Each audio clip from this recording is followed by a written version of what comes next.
کدوم قسمت رو دوست داشتی؟ از قسمتی که زن بوده یا از قسمتی که مار خب بوده؟ همین دیگه. هی تو میگی دومشون میخوره از ترجمه، هی بدن نمیگی.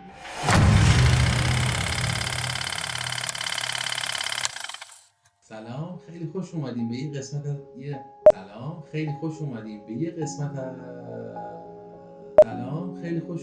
به یه قسمت دیگه از قصه های کهن. سلام به خانواده پرشین اولد تیلز، خیلی خوش اومدیم به یه قسمت دیگه از پادکست قصه های کهن. خیلی خوشحالیم که امروز هم قراره مهمون شما باشیم. برمیگردیم دوباره به کردستان. این داستانمون هم دوباره برای کردستان. این داستان تقریبا یه افسانه است، یه افسانه‌ای که خیلی سمت کرزبانای عزیزمون خیلی قبولش دارن، خیلی باورش دارن و براشون خیلی مهم و عزیزه. که حتی خیلی از جاها، خیلی از خونه ها هنوزم که هنوز نمادهایی از این داستانی که میخوام براتون تعریف کنم رو هنوزم دارن. داستان امروز ما در مورد یه افسانه به نام شاهمارانه. این داستان شاهماران ما خیلی گفته هاش متفاوت بود. توی تحقیقاتی که من کردم روایت های متفاوتی ازش بود، ولی در کل همشون یه چیزو میگفتن، در مجموع یه چیزی میگفتن. این شاخ و برگاش متفاوت بود. درست. این داستانی هم که الان من میخوام براتون تعریف بکنم چکیده ای از همه ایناست، چون من واقعا تشخیص ندادم که کدومش درست تره، کدومش بهتر و منطقی تره، چون هر کدومشون قدرت خودشو داشته، هر کدومشون اون قوت بیانش رو داشت. از اونجایی شروع میشه که یه فردی به نام طهماسپ یا بعضی جاها جاماسپ بهش گفته بودن، یه جوون رشید، یه جوون با دل و جرأت، یه روزی که داشته برای هیزم جمع کردن میرفته به همراه همراهانش، که نکته بازم برمیگرده به اون شاخه‌های مختلف این داستان که یه سری ها میگفتن برای جمع کردن عسل، یه سری ها میگفتن برای جمع کردن هیزم، یه سری ها میگفتن برای گشتن اصلا، ولی ما میگیم حالا برای جمع کردن هیزم. مهم اینه که میخواستم برن حالا بیرون آره، با هم بیرون که واسه چه کاری میرفتنش خیلی مهم نیستش. میرن بیرون، برمیخورن به یه قاری که مهمونی اونجا برگزار برمیخورن به یه قاری. یه غار خیلی ترسناکی بوده، یه غار خیلی تاریک و تنگی بوده که مثلا جای زندگی حیوانات و اینا مثلا یا همچین حالتی. بعد طهماسپ و دوستاش میفرستن تو این غار. دوستای طهماسپ میفرستن توی این غار. یه سری روایت ها هستش که دوستاش هم میرن اون تو، ولی چون از ترسشون فرار میکنن. و هر حال طهماسپ ما وارد اون غار میشه و با چند تا مار روبرو میشه، چند تا مار خوشبخت و فال زیبا روبرو میشه. یه نور خیلی خیره کننده ای رو ته اون غار میبینه که نظرش جلب میشه و بیشتر میره داخل غار و میرسه به اون نور. میبینه که یک موجود افسانه‌ای با بالاتنه یک زن و پایین تنه یک مار روبرو میشه. اون مثل همین پری دریایی خودمون به این مار. آره، مثل پری دریایی خودمون، ولی این با دم مار. موجود خیالی ما، موجود عجیب ما، خیال طهماسپ رو راحت میکنه، میگه ما با تو کاری نداریم، نترس و بیا جلوتر. طهماسپ میره جلوتر. زیبایی این مار، زیبایی این موجود که شاهماران خودش رو معرفی میکنه. این موجود زن شاهماران بوده که میگن مثلا شاه ماران. آره.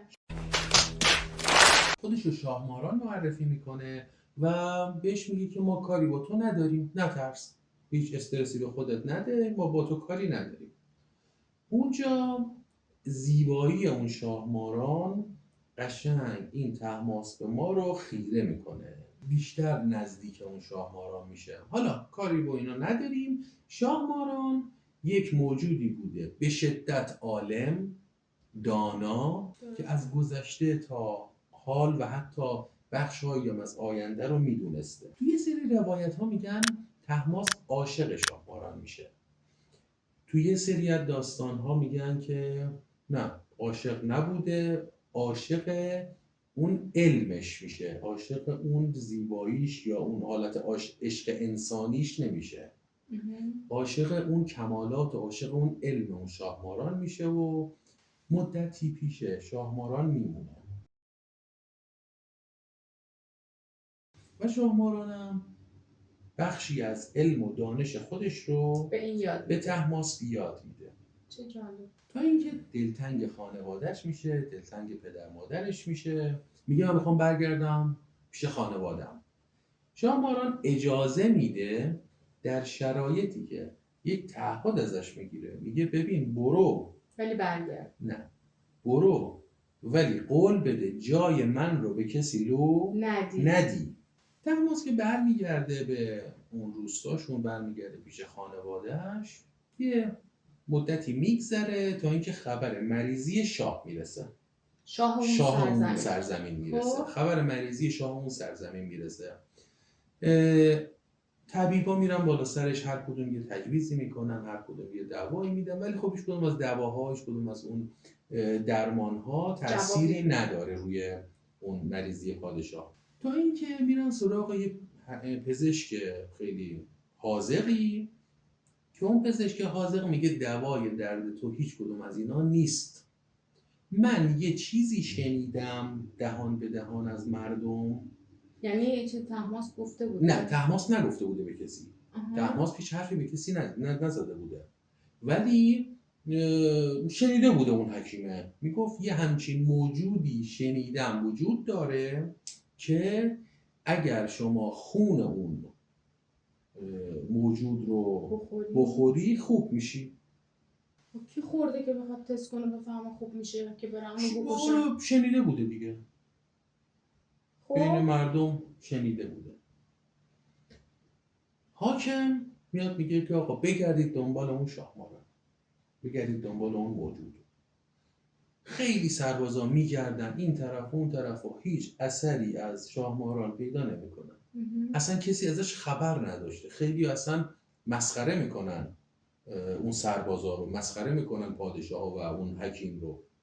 یکی از جاسوس‌های شاه یه خبری رو میرسونه به گوش شاه که یه نفری یه مدت طولانی نبوده و همه فکر میکردن مرده و اصلا ازش خبر نداشتن، ولی یه مدت، یه چند ماهی هست که برگشته و زنده دیدنش توی شهر.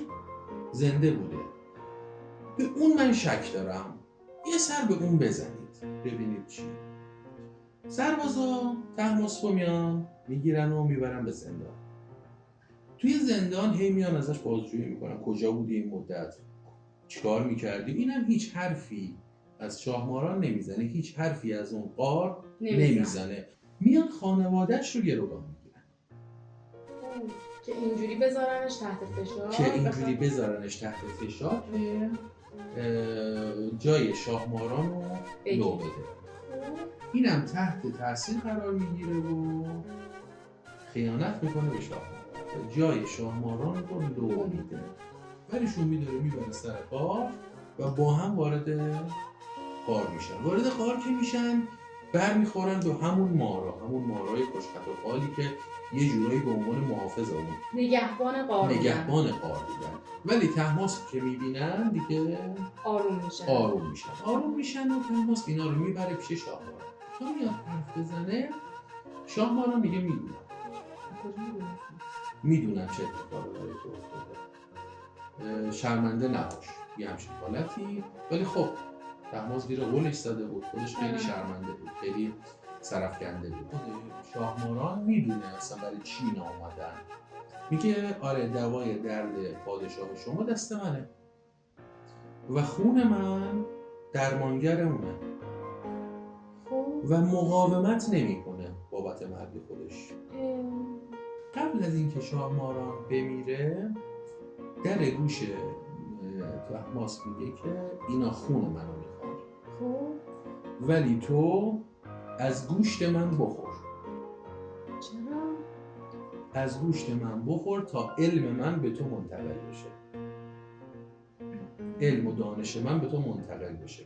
این یه روایته. یه سوال بپرسم، از کدوم قسمت گوشتش؟ از قسمتی که زن بوده یا از قسمتی که مار خب بوده؟ همین دیگه. یه سری روایت‌های دیگه هست که شاهماران میاد میگه که منو به سه نیم تقسیم کنید، سر من، تن من و دم من.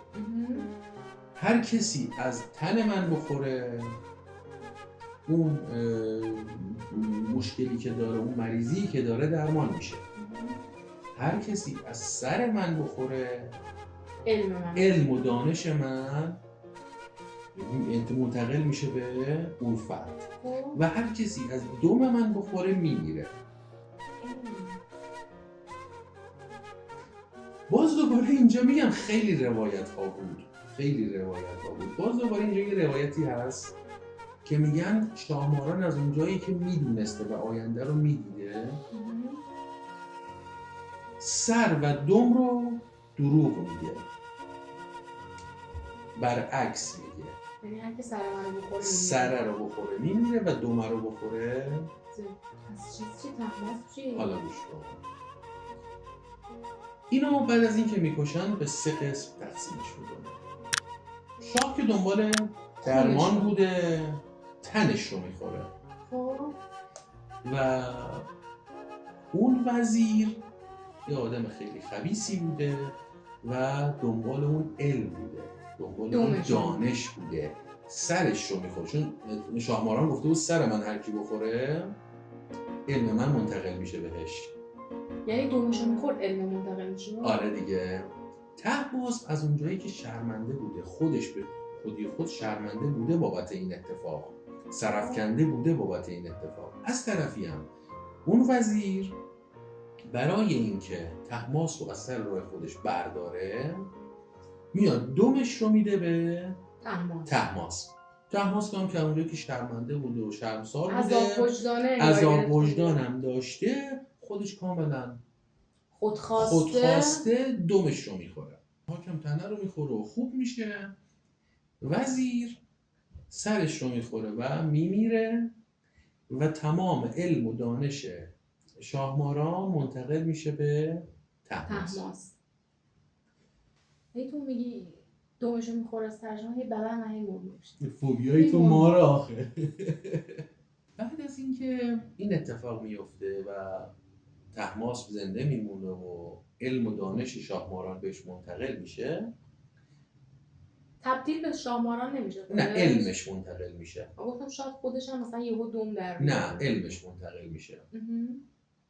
طهماسپ سالیان سالم با همون علم و دانش سعی میکنه به کسایی که مریضن کمک کنه، سعی میکنه به مردم خدمت بکنه و تا آخر عمرش هم این خدمت‌ها ادامه پیدا میکنه و به مردم خدمت میکنه.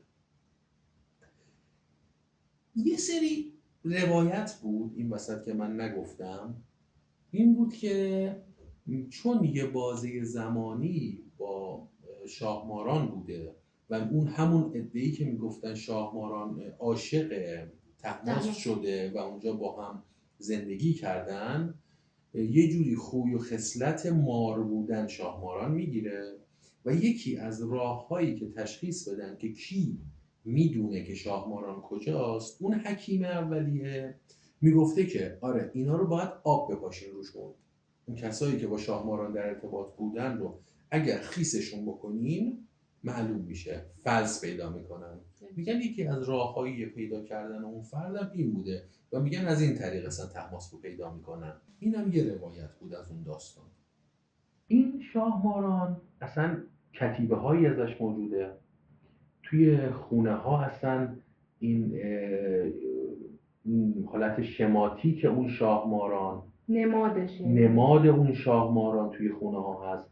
برای اکثرا توی اتاق دخترها میذارن برای خیر و برکت اون دختر، برای خوشبختی اون دختر. چقدر جالب. و نماد باروری، اصلا نماد باروری میگن بهش و خیر و برکت میگن بهش. هنوزم که هنوزه من عکسایی رو دیدم که توی خونه ها، روی پارچه ها، روی نمدها سمت کردستان، هنوزم که هنوزه این نماد حک میشه، این نماد دوخته میشه و چاپ میشه توی خونه ها، توی بشقاب های تزئینیشون، توی سردر اتاقاشون. حتی تو یه عکسی هم من دیدم که روی سقف خونه، روی گنبد خونه اون نقاشی نماد شاهماران نقاشی شده بوده.